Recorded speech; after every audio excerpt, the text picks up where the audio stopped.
want to talk about how rejection is not a death sentence and why you take rejection so personally.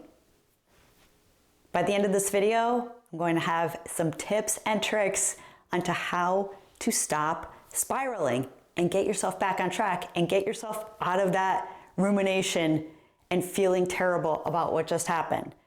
So let me tell you about a quick story. It involves a guy, a girl, and a moment that could have been out of a rom-com if it weren't for the epic crash and the burn. So my friend Jason, no, it's not his real name because I like being alive.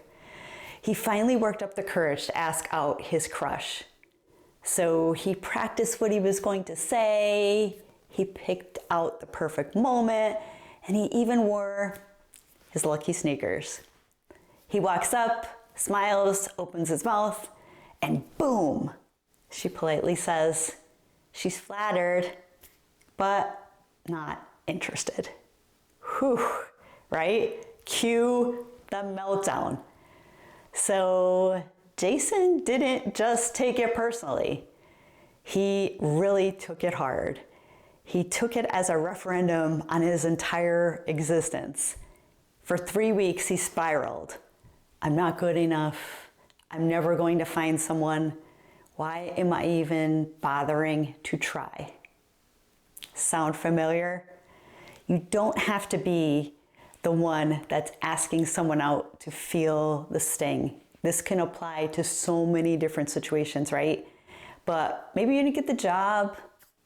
Maybe your idea got shut down in a meeting, or maybe your bestie didn't give you the invite to that thing that you really wanted to go to with them, and you suddenly feel like you're in the middle of middle school all over again.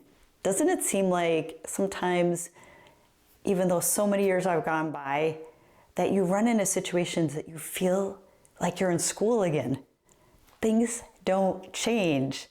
Even though we grow up and become adults, some of the same drama that went on when we were kids and we were in school together still is alive and well, I feel like. So why do we take rejection so personally?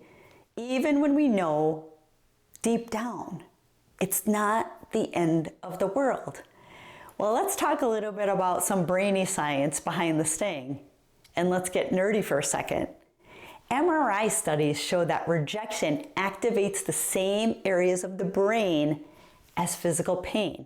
So yeah, when your pitch gets ignored or your crush says, nah, your brain processes that pain like a punch in the gut. And it totally feels like that, right? But that's not all. According to Dr. Guy Winch, author of Emotional First Aid, rejection sends us into this loop of negative talk, often distorting our perspective on reality. So one small no becomes, I'm worthless and everyone hates me, even if the rejection was never personal in the first place. And here's a statistic for my overthinkers out there, just like me. The Psychology Today article notes that we are 5 times more likely to remember negative social interactions than the positive ones. So naturally, your brain is clinging to rejection. And it's like a juicy tabloid headline, right? So our brains are not in our best interest most of the time. How many times you go to the negative really quickly? We don't just like go to the positive and life is rainbows and sunshine, right? That's just how our bodies neurologically operate. So let's talk about why it's not actually about you. And sometimes the way that people treat you or people say things in a situation, sometimes it has nothing to do with you at all. Sometimes it's about all the stuff that's going on in their own lives. And here's the deal. Most rejection isn't about your worth. It's about fit. How about that? Take that. I mean, when I heard that, I'm like, that totally makes sense. We got to get out of that victim mindset here, people. The hiring manager, they picked someone with a different skill set. The client said no because of budget. The date didn't go well because they're still into their ex. How many people have you been on dates with that they just broke up with somebody and they're still, like, their mind is a million miles away because the hurt still hasn't gone away and they're still all wrapped up in that past relationship? How many of you have gone for a position and whether you know it or not, maybe you lost to someone that has a lot more experience or experience in that specific niche area? So it's not always about you, and it doesn't mean that you weren't good enough. It's just at the time, that fit wasn't there. And in business and in life, rejection is often just a redirection. I am someone that believes in God and Jesus is my Lord and Savior, but I actually believe that God has a plan for all of us. And although there are things and times where we're so sold in our own minds on something, maybe it's not part of the plan. And that's why we're getting redirected. So that no, it might be that nudge for a better yes that actually aligns and designed with our maker and who we are and why we're here. So let's reframe the rejection with 3 quick shifts. If you're prone to spiraling, like my friend Jason, try these 3 things. Depersonalize it. Ask, what else could be true here? Maybe the client just had a bad day, or maybe the crush, maybe she or he is just not dating anyone right now. Maybe they're building their empire, they're focused on their professional goals, or maybe they really got burned by a long-term relationship. So you just don't even know where they're at. So maybe someday you can revisit that and it'll be the right fit. A second tip is audit the story.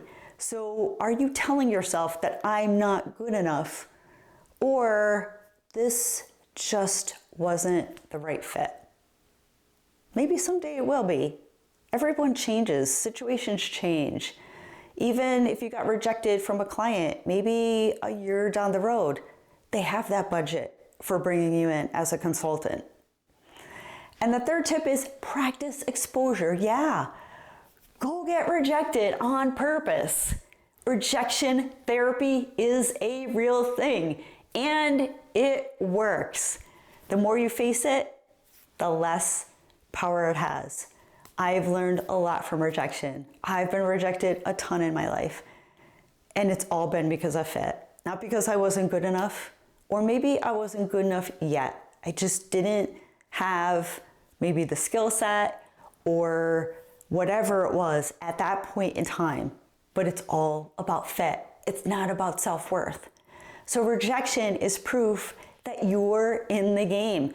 If you're not getting rejected, if you're not failing, you are not taking enough risks in your life to personally grow. I can tell you that from my own experience. I think if you talk to a lot of successful people and people that are very much in tune with their life or happy in life or found their inner peace, they will tell you the same thing. So people who never feel rejection, they're probably not trying, not building, they're not showing up. But you are one of those people, or you wouldn't be watching this video to find improvement, right? So that alone deserves a gold star, a victory dance, and maybe a cupcake. I love cupcakes. So next time rejection shows up, don't run, nod, learn, keep moving, because the only people who never get rejected are the ones that never dared, and they're not going to be the ones that are going to succeed either. So be in that 1%. Be the success story. Find your failures, deal with them, and move on. And you're built for better things than playing it safe. So if you found this content valuable, please consider sharing, please consider subscribing. Thanks for joining me here today, and we will see you on the next video.